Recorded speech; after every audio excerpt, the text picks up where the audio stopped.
Rock 100.5 KATT. I am Cameron Buchholtz here with Lee from the Funeral Portrait. What's going on, man? Howdy, hello. Thanks for having me. Absolutely, man. Doing this outside of the Criterion where you're opening up for Ice Nine Kills tonight. That we are. And it's only like, what, the second date of the tour? So kind of getting in the swing of things third? Okay. Three? I think we've done two. Yes, this is day 3.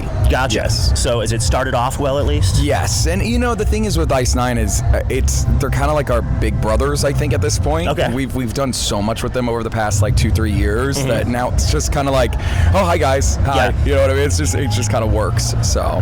Gotcha. And you guys have had a hell of a last year, I think.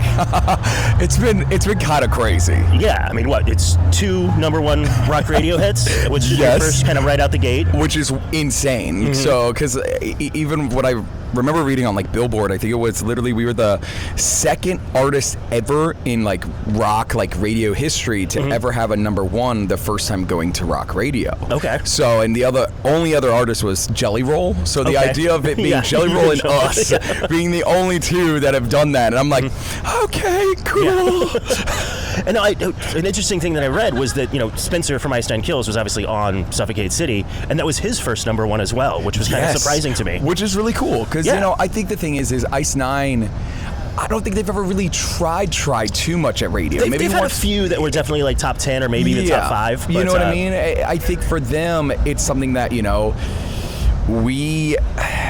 I think it was just it was a perfect storm, and it just so happened to be for him as well. Now, you actually had a lot of collaborations on the record.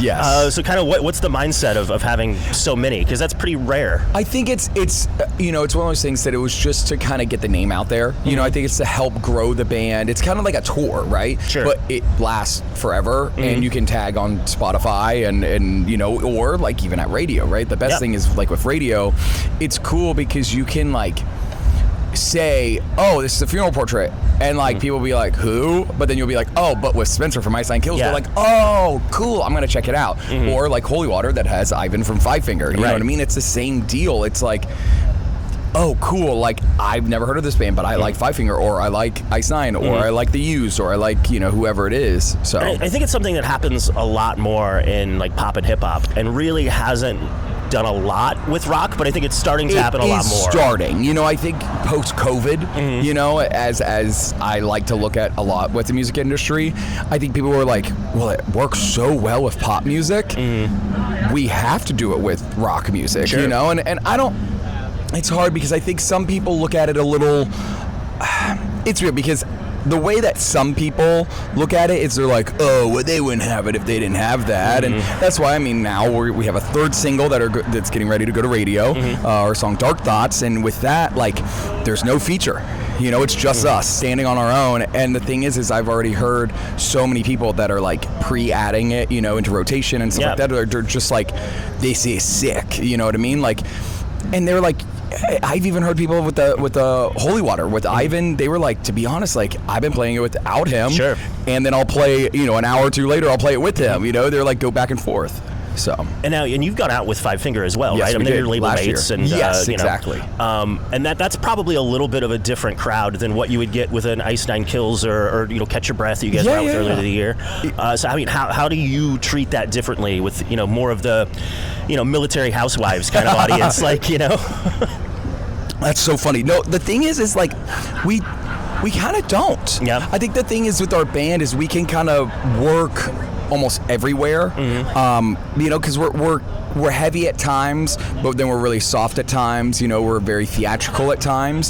So it just depends on really the song. Yes, and it depends on the song, right? So like even that, like the tour that we did like with Five Finger, we got like 20 minutes, okay? And it was 20 minutes go. Yeah. And we played 5 songs. And on this tour, we're playing those same 5 songs still on this set list. Yeah. So it's for us, it's one of those things that it's like, we didn't change anything. And I think that's why, though, our band is kind of working, is because we are just us. Yeah. Right? And the thing is you can have those, the military housewives, love our band, but you can also have these, like, younger Ice Nine fans or, quote, elder emos when we opened up for The Used earlier this year, and stuff like that. So it's like, it's the same thing, that it works it can work everywhere because we are just us. Yeah. And I think more bands need to think like that, is they can just do what they want to do. And I think that's why Ice Nine is Ice Nine, and that's why they're as big as they are, is because they just said, screw it, we're us. Yeah. We're just going to do it. We're Horners, and we're leaning into that. Yes, exactly. And now, talking about all the features, were you ever, in the, modern age, I'm assuming people were just sending files back and forth. Was there ever a point where you were like in the studio with one of these people, or? I wish. It was just one of those things that it was, a lot of it was, they had an off date from a tour. Literally, I think almost all of them, It was one of those things that all the songs were done pre them all coming on, right? So there's versions of these songs that have just me, right? And then it was one of those things that the label was like, we need to have a few features to just try and grow the audience, right? And it was one of those things that I sent like a list of some of the bands and artists that I loved, and we kind of went down it, and like Bert from the Used was on there, Spencer was on there, and then we toured with Five Finger, and then that became on there because Ivan became like a friend of mine. It just was this weird thing that it's like now like, it's weird that now I'm also getting hit up by other artists to feature on their songs and stuff like that. Like, and so it's now turned into this thing that I'm like, I'm all for it, because I think that's the way of modern music. I think you should collaborate. I think it should be a fun thing. But we'll see. I think for the next record, when we start working on it, when we do have features, I do want to do it in the studio with them, because I think it means something a little bit more, and I think we've already probably allows for more collaboration that way too.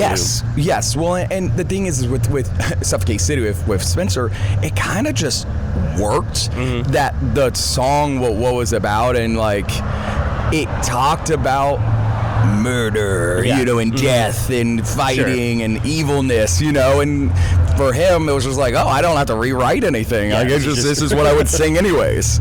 Gotcha, man. Well, stoked for the show tonight. Looking forward to seeing y'all. I think you guys going first, right? Yes, You're we right do. at like 6:30. 6:30. Yeah. So this will go up almost immediately. So get people out here to just make sure everybody shows up early here to Criterion for the big rock show. To be real, we've been so lucky with that. Is Ice Nine Kills fans? They come early. Yeah. They really do. And the thing is too, I think a lot of people are also excited to see us. We do share a good fan base with them. So we are very lucky that even though we're an hour after doors, the rooms are still packed. And you go on in 4.5 hours, but there's already kids lined up over on the corner. So it's going to be crazy. Indeed, man. So, well, thanks for the time. And thank you so much for having me.